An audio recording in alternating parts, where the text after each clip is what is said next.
Saudações a todos e a todas, sejam mais uma vez bem-vindos ao nosso canal do YouTube Direito Civil em Foco. Discutimos alguns temas do nosso cotidiano jurídico, precisamente do direito da família e do direito da sucessão.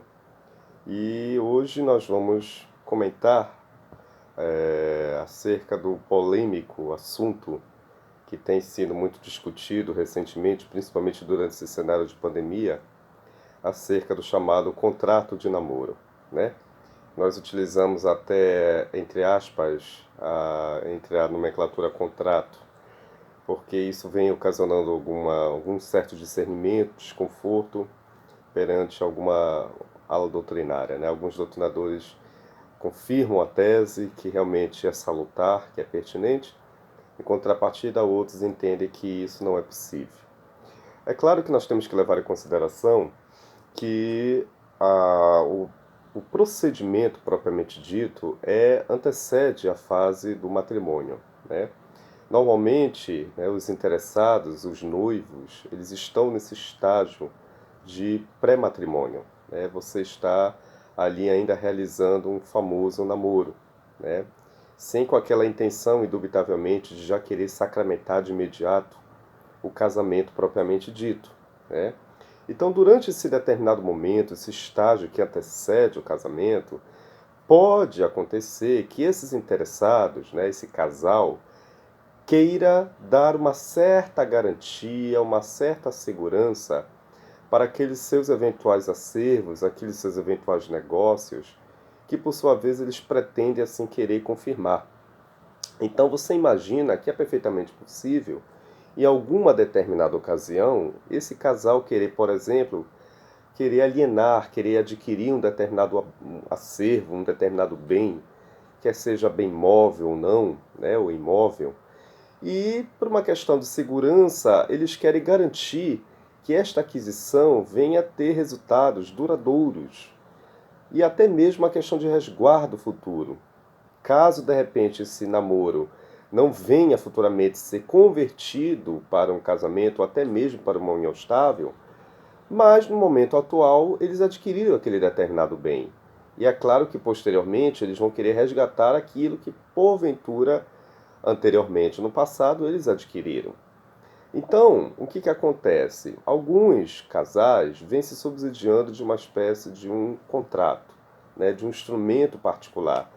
Claro que a doutrina, alguns doutrinadores divergem, né? Alguns entendem que é possível você querer já elaborar esse instrumento particular, ou outros defendem que você também pode elaborar uma escritura pública para garantir maior veracidade, maior segurança jurídica, quando você vai diretamente ao cartório competente de notas e ali você vai perante aquele determinado tabelião querer firmar essa determinada escritura para garantir essa determinada veracidade jurídica.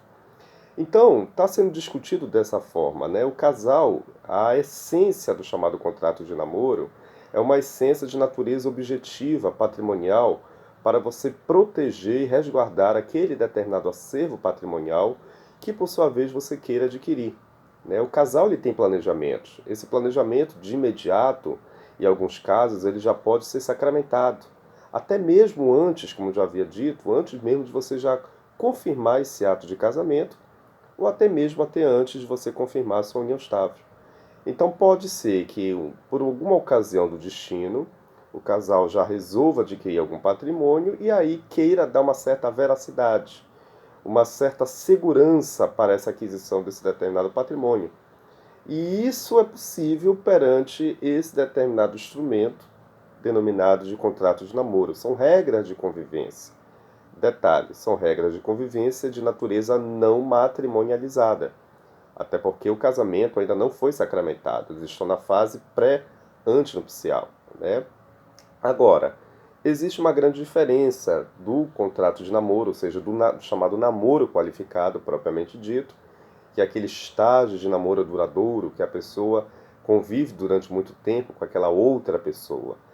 Existe essa diferença do chamado namoro qualificado e a própria união estável, né? A união estável, conforme nós já sabemos, de acordo com a redação lá do artigo 1723, né, ela deve, indubitavelmente, obedecer aqueles pré-requisitos, né? A convivência duradoura, contínua, exclusiva, com o interesse de querer constituir uma determinada família, esses elementos, a união estável, de uma certa forma, ela vai operacionalizar, diferentemente do namoro qualificado.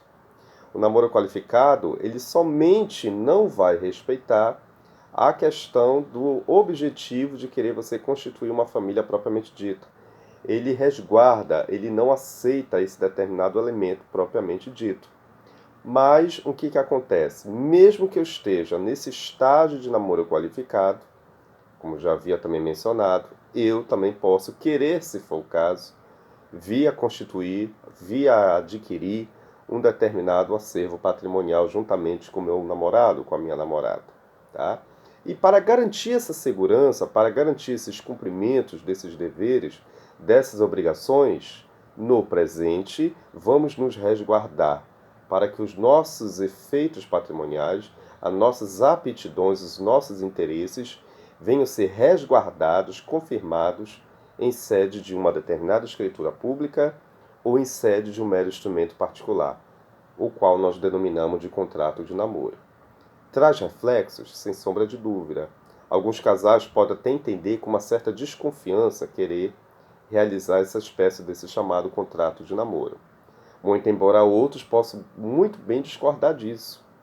Outros podem muito bem entender que é uma questão até de segurança para os seus próprios anseios, em querer já proteger seu patrimônio, não só para fins do presente, mas quem sabe para fins do futuro. Você imagina, por exemplo, se acontecer de repente uma futura sucessão, né, com relação àquilo que porventura vai acontecer em sede de reconhecimento de herança. É claro que torna-se perfeitamente possível levar em consideração aquele contrato que já havia sido feito lá no passado, para que aquele determinado indivíduo, mesmo que não tenha firmado aquele casamento, porventura, mesmo que não tenha firmado aquela união estável, porventura, mas não vai ficar eximido de repente querer conquistar a sua cota de herança pela qual havia firmado naquela espécie daquele determinado contrato de namoro que já havia também pactuado no passado. Então, modernamente, dentro desse cenário de discussão, a atual jurisprudência ainda vem se tornando muito resistente, ainda não vem ratificando os efeitos desse determinado trâmite que nós denominamos de contrato de namoro, muito embora já haja uma certa flexibilidade da jurisprudência em querer reconhecer as chamadas modalidades de namoros qualificados de tempo de permanência bem duradouro, né? Mas ainda nós não temos um lapso temporal específico que vinha caracterizar esse chamado contrato de namoro, por quanto tempo isso seria possível, mas existe ainda essa certa resistência perante os nossos tribunais, principalmente os tribunais superiores, né? No caso o STJ, o próprio Conselho Nacional de Justiça, em reconhecer como válido e eficaz os efeitos do contrato de namoro.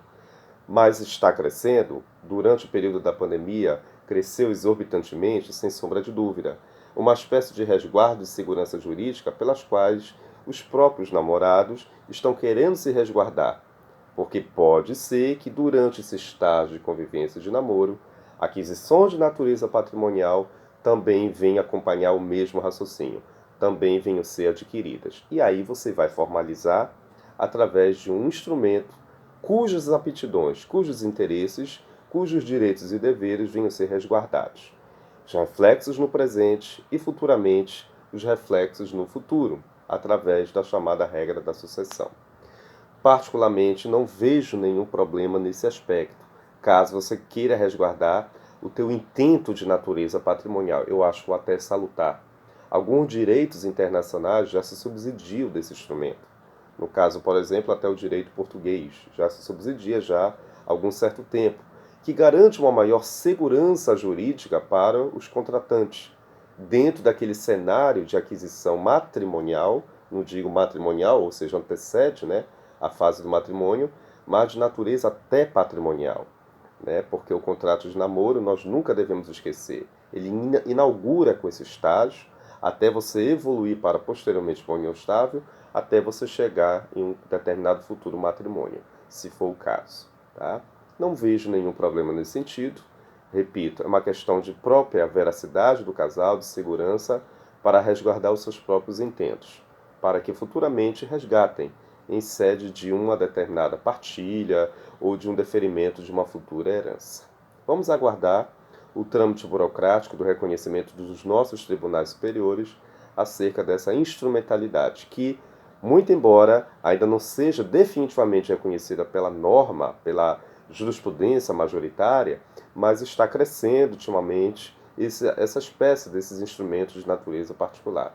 Os namorados vêm se subsidiando, né, vêm se protegendo e resguardando seus direitos, porque posteriormente pode ser que eles venham necessitar e aí garantir através de um determinado instrumento para que eles venham obter novamente seus benefícios patrimoniais em prol dos seus próprios interesses. Esse é o meu posicionamento. Espero que tenham gostado desse vídeo e até o próximo encontro. E aguardo vocês. Um abraço.